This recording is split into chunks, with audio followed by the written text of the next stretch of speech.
अभी मेरे साथ है संजय कश्यप सर। ये नई भर्ती का भी इंतजार कर रहे हैं और छठवें लिस्ट में भी इनका नाम आना तय है। 2023 का जो छठवां लिस्ट बचा हुआ है उसमें भी इनका नाम आना तय है। वास्तविक स्थिति क्या है ये संजय भैया ही बता पाएंगे। क्यों? गवर्नमेंट लगातार 2 साल से जुमलेबाजी करते आ रही है और 2023 की भर्ती भी 2 साल होने को कंप्लीट है। ठीक है, तो इस पर संजय सर ही बता पाएंगे क्या है वास्तविक स्थिति। सभी साथियों को मेरा नमस्कार। जहां तक मुझे लगता है जो कल का लेटर वायरल हुआ है ये सिर्फ अभी वर्तमान में मोदी 1 नवंबर को आने वाला है, इसलिए उनका विरोध ना हो सोचकर ये विभाग ने ये जुमला फिर से फेंका गया है।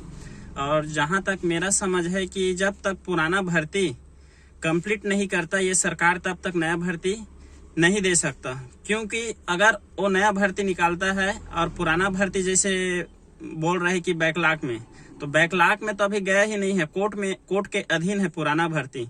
तो जब नया भर्ती लाएगा तो नियम ये बोलता है कि जो बैकलॉग पोस्ट है उनको नया भर्ती में ऐड करके लाया जाता है। जैसे भूपेश सरकार में 10,000 का घोषणा किया था और 2500 पद बैकलॉग में था। उसमें स्पष्ट विभाग ने स्पष्टीकरण कर दिया था कि 8वें चरण के बाद हमने कोई भी आगे प्रक्रिया नहीं करेंगे, यही समाप्त किया जाता है। उसके बाद उसको ऐड करके 10,000 में 2500 मतलब पद ऐड किया था बैकलॉग को। और अभी का स्थिति ऐसा है कि पुराना भर्ती जो 2300 जिसमें 2300 पद खाली है, जिसमें 2621 बीएड वाले को बर्खास्त करके उसमें रीअरेंज करके 2621 पद पर डिप्लोमा वाले को नियुक्ति देने के लिए सरकार ने मतलब हाई कोर्ट और सुप्रीम कोर्ट ने निर्देश दिया था सरकार को।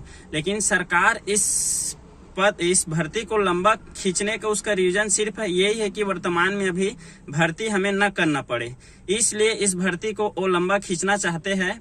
और स्पष्ट निर्देश के बाद भी 1299 को ही फर्स्ट लिस्ट में लोग बोलते हैं कि छठवां मतलब 5 चरण का हमारा डिप्लोमा वाला का सिर्फ एक काउंसलिंग हुआ है। एक काउंसलिंग में आज तक कोई भी, यहाँ तक कि CGPSC भी एक काउंसलिंग में कंप्लीट नहीं होता कोई भी भर्ती, उसका भी वेटिंग निकलता है।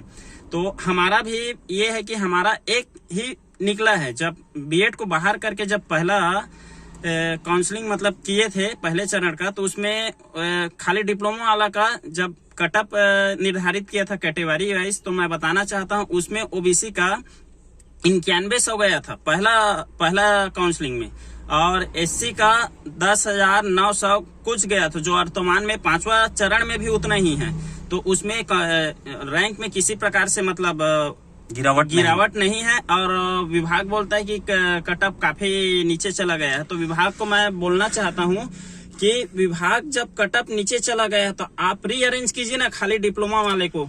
उसमें कंबाइन मतलब बीएड और डीएड का रैंक है तो उतना तो जाएगा ही, आप खाली सिर्फ डिप्लोमा वाला का रैंक बनाइए। इस पर मैं बोलूंगा संजय भैया कि यदि बोल रहे हैं शिक्षा विभाग या फिर सरकार बोल रही है कि रैंक नीचे गिरे करके, तो आप पहले बात तो टेट परीक्षा लेना बंद कर दीजिए। सही बोल रहे हो सर। जो बोल रहे हैं कि कटअप मतलब चला गया है, तो उसके लिए शिक्षक भर्ती के लिए स्पेशली मतलब एक योग्यता पेपर होता है जिसमें सेंट्रल लेवल पे CTET और CGTET, हम CGTET और CTET पास करके मतलब एग्जाम में बैठे हैं, तो उसमें कटअप वाली कोई बात ही नहीं है। कितना बार योग्यता साबित करेगा, ये सबसे बड़ी सवाल है। और रैंक वाली बात है तो उसमें नोटिफिकेशन में स्पष्ट देना चाहिए कि हम इतना कटअप इतना रैंक तक उठाएंगे। लेकिन उसमें इस नोटिफिकेशन जब आया था जिसमें राज्यपाल के नाम से वो राजपत्र में प्रकाशित हुआ, उसमें स्पष्ट किया है कि जब पहला काउंसलिंग होने के बाद पद रिक्त होता है तो हम नेक्स्ट चरण दर चरण मतलब लिस्ट निकालेंगे, उसमें स्पष्ट दिया गया है। सीधी बात ये बोलूंगा मैं कि अभी वर्तमान में 1 नवंबर को आने वाले हमारे माननीय प्रधानमंत्री जी, और प्रधानमंत्री जी के कार्यक्रम को ध्यान में रखते हुए, छत्तीसगढ़ के रजत जयंती के कार्यक्रम को ध्यान में रखते हुए, हालांकि छत्तीसगढ़ के युवाओं का, छत्तीसगढ़ के किसान का, छत्तीसगढ़ के जनता का, यहाँ के लोगों के लिए सरकार 1% चिंता नहीं है, लेकिन उनको चिंता ये है कि मोदी के कार्यक्रम में किसी प्रकार का व्यवधान न हो। और इसी चिंता का कारण है, देखिए जैसे ही हमारा लेटर वायरल होता है, जैसे ही हम आंदोलन की बात करते हैं, सरकार फिर बौखलाहट में आकर के ये काम करने लगती है, आपाधापी में सब काम होने लगता है। और ये आपाधापी में जो लेटर वायरल हो रहा है वो भर्ती का नहीं है, सीधी सी बात बता रहा हूँ। यदि ओरिजिनल भी है, नोटिफिकेशन भी आ जाएगा, तो आप ये उम्मीद लगा के बैठे हैं कि भर्ती आ ही गई, तो आप गलत फहमी में है। 2026 का कैलेंडर एक बार और जाकर के चेक कर लीजिए, फिर आपको समझ में आ जाएगा। एक बात और बोलना चाहता हूँ, जो जितने हमारे बेरोजगार साथी मतलब तैयारी कर रहे हैं उन लोग को मैं ये बोलना चाहता हूँ कि जितना हो सके आप 6वां लिस्ट को क्लियर करने के लिए सपोर्ट कीजिए, क्योंकि 2300 पद पे अगर भर्ती होता है तो डिप्लोमा वाला ऐसे 2300 कैंडिडेट ऐसे सिलेक्शन हो जाएगा, तो आपके आगे चल के मतलब कंपटीशन बहुत कम रहेगा। अगर वही 2300 आप लोग बोलते हो कि जो फ्रेश मतलब है तैयारी कर रहे हैं कि इसको बैकलॉग में डाल देना चाहिए, नुकसान हमें नहीं है, सिर्फ आप लोग को भी है। अगर 2300 पे भर्ती होता है तो समझिए 2300 कैंडिडेट तो पहले चयन होगा, उसके बाद नया भर्ती आएगा 4700 में। कोई गारंटी थोड़ी कि पूरा 4700 पद को भरेंगे।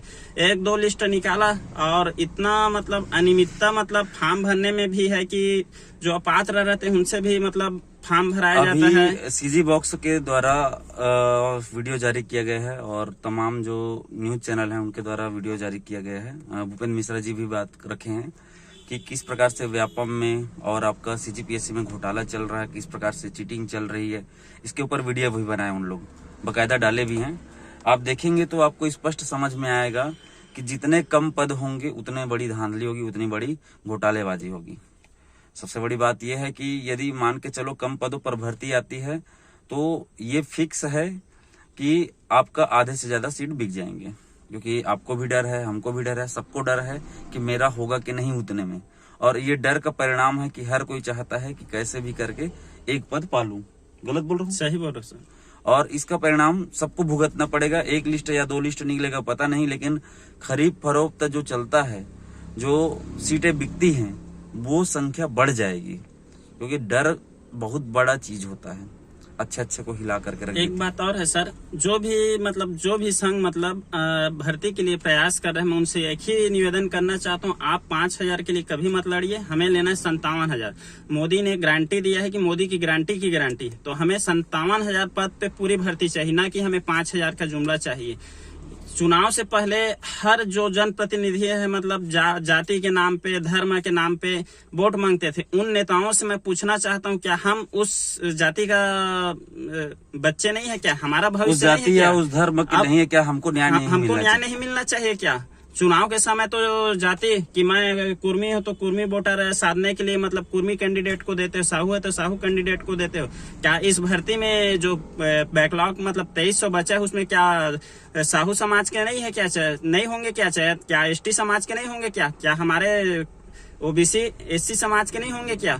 और मैं बताना चाहता हूँ जितना भी पद बचा है वो सिर्फ एसटी एससी ओबीसी का बचा है, ना कि जनरल का बहुत कम मात्रा में बचा है। इसलिए जो विभाग में अधिकारी लोग बैठे हैं आईएएस लेवल पे, उन लोग जानबूझ के इस भर्ती को लेना नहीं चाहते, क्योंकि जनरल का पद बहुत कम बचा है। तो उन लोग सिर्फ लेटरबाजी कर रहे हैं। जब उनको समय था 4 महीना 6वें लिस्ट निकालने के लिए, तो उनको निकालना चाहिए था। ऐसा कोई अनुमति बार बार लेना तो नहीं पड़ता है। बजट में तो एक बार पूरा भर्ती के लिए हो गया था पास। और एक बात और बोलूंगा, जैसे बोल रहे थे ना कि अभी 4 दिन पहले हम लोग का जब हुआ था, उसके बाद या उससे पहले भी सरकार बोल रही थी, ढिंढोरा पीट रही थी कि वित्तीय अनुमति मिल चुकी है, वित्त की अनुमति मिल चुकी है।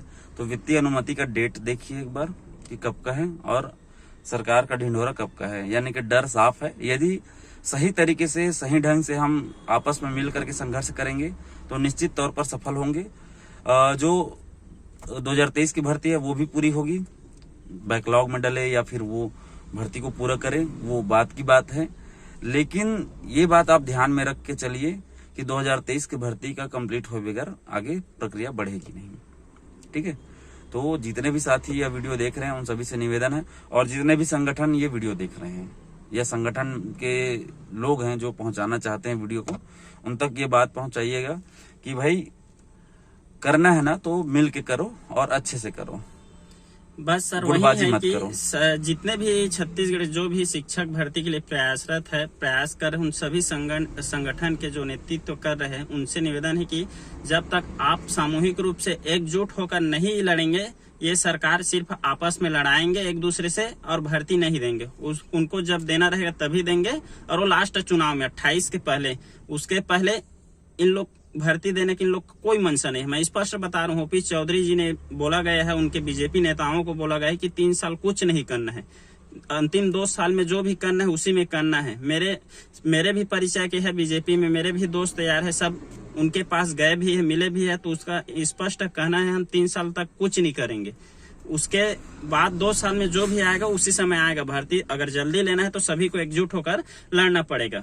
ठीक है, धन्यवाद साथियों।